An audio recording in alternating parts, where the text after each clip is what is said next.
Now I'd like to make a little point about preemptive versus reactive hitting. I recognize that preemptive hitting is something of a controversial topic. Some people see it as an absolute no-no, completely illegal. Some even see it as immoral. I can only speak of it in this context as tactical. Tactically speaking, I can tell you from working security, whenever I had the opportunity to hit first, I often did.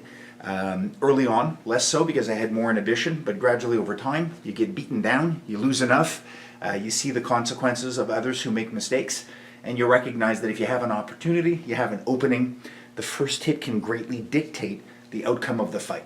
So I'm going to talk first about preemptive hitting. If we are in that interview stance, in that fence, and we're talking, what I'm looking to do is really to use my gesture to load my stance. So the most typical way to do it, I'm always in motion. When I'm in my fence, I'm moving, trying to avoid crossing my hands, keeping an open funnel, but they're moving somewhere between shoulder and hip height. And then I'm usually looking to displace my weight. In this case, more to the left, which would load up my hit with the left, or more to the right, which would load up my hit to the right. But I'm not doing it in a very manifest way where I'm waiting and then I'm hitting. We've already spoken about fist versus palm. I tend to favor the palm at this point in my life, but there was a point where I did favor the fist. I will show both. If I was left loading, lead loading, I'd be talking and moving and churning on the spot and looking to lean off to the side, just to put more weight on that foot so I can then in turn in my return shift launch off that foot. By comparison, if I was using a fist, it would be the exact same thing, and I would throw my shot over. We're going to talk a little bit more about fist facets and conditioning the fist in a minute. Another thing that does matter is that if we are hitting with the fist, there's a lot of this martial philosophy about waiting until the point of impact before you contract your hand, contracting at the last minute to, create maximum power and punching through the target. And I've said this elsewhere, philosophically, sounds beautiful, makes a lot of sense. Combatively, what I can tell you is that I'm not a fan. And there's a few reasons for that. Under conditions of stress, you are going to be very tense, you're going to be nervous. The first thing I want to do is give that adrenaline something to do, and a very simple thing to do is to keep myself activated and charged. So I'm going to put a little bit more contraction than usual into my body than I would have in ordinary life. I like to engage that energy.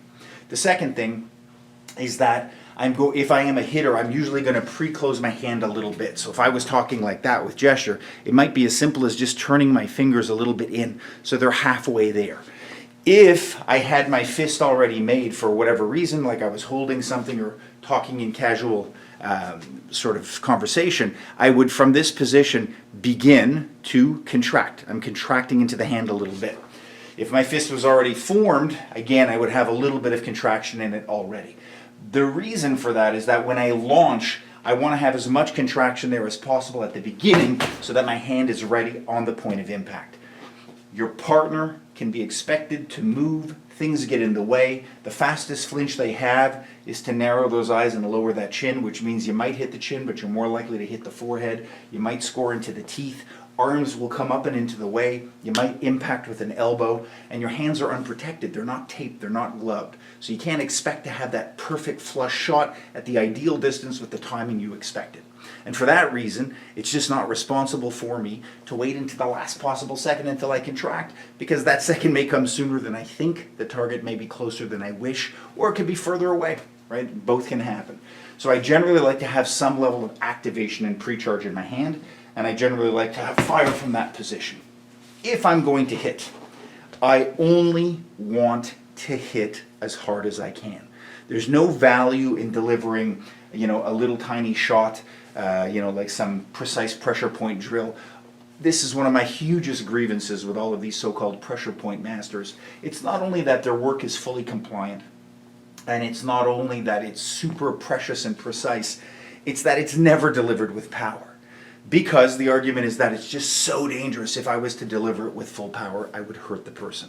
But you rarely see them training then on pads or doing boxing or sparring drills, which is what you need. Live dynamic timing with actual power.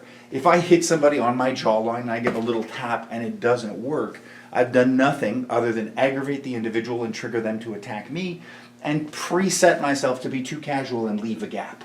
I want to load myself in a way that I can now hit as hard as possible. And I'm always looking for pretty much the same spot. Anywhere along that jawline is going to be good, so it might be the mandibular angle or somewhere towards the point of the chin. Again, my goal is to rock the brain in the skull and make it collide with the side of the skull. Later on, we're going to discuss hitting the brachial junction on the side of the neck, and another possible side target would be the temple. The temple, again, is a flat tissue, the surface that allows us to really convey power smoothly and cleanly without hitting any rounded facets. It's less likely to hurt my hand, and it is a convergence of blood vessels and a weaker point anatomically. So a good shot to the temple can be good as well, but I generally favor the jaw. The reason I like the jaw is that it's always given me the most reliable result, and it is very close to the neck, and it allows me to modulate. If I miss one, I hit the other. That's why I like it. A final point of consideration in prepping is that I generally want to not just have my hands contracted, but I like to have my torso a little bit braced. Even if you read the Book of Five Rings, Miyamoto Musashi talks about not having the buttocks jutting out, meaning the tailbone's engaged, and bracing the core, engaging the core. So I should have a level of tightness in my stomach. A very simple drill is to be able to take a hit, but I'm still able to breathe naturally. And at first it's not comfortable. You got to get used to that. But I should always be braced. Students will say, should I be braced all the time? Yes, you should always be braced. You should practice bracing when you're driving your car, sitting at your desk.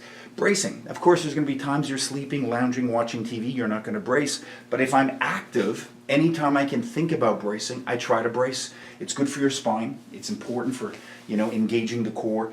And once you understand how to do it correctly, you're going to work on the inspiratory resistance. And you're going to make all the muscles responsible for breathing in stronger, because they will habituate to having that external pressure.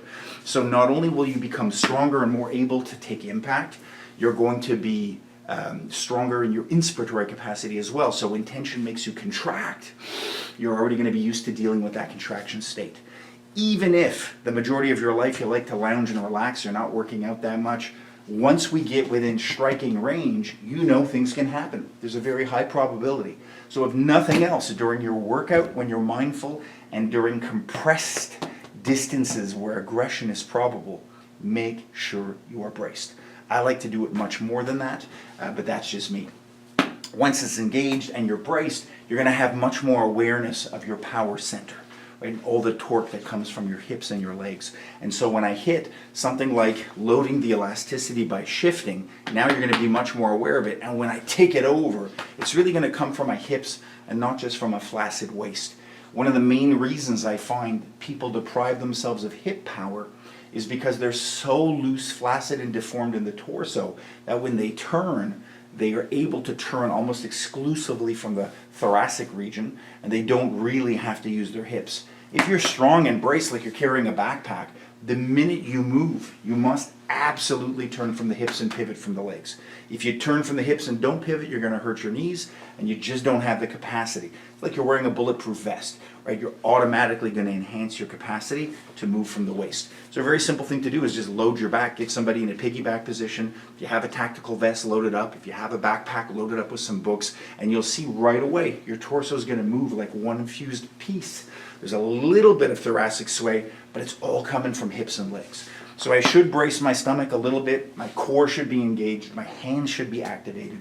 They're moving and I'm shifting, and it's from that position that I will deliver my preemptive shot.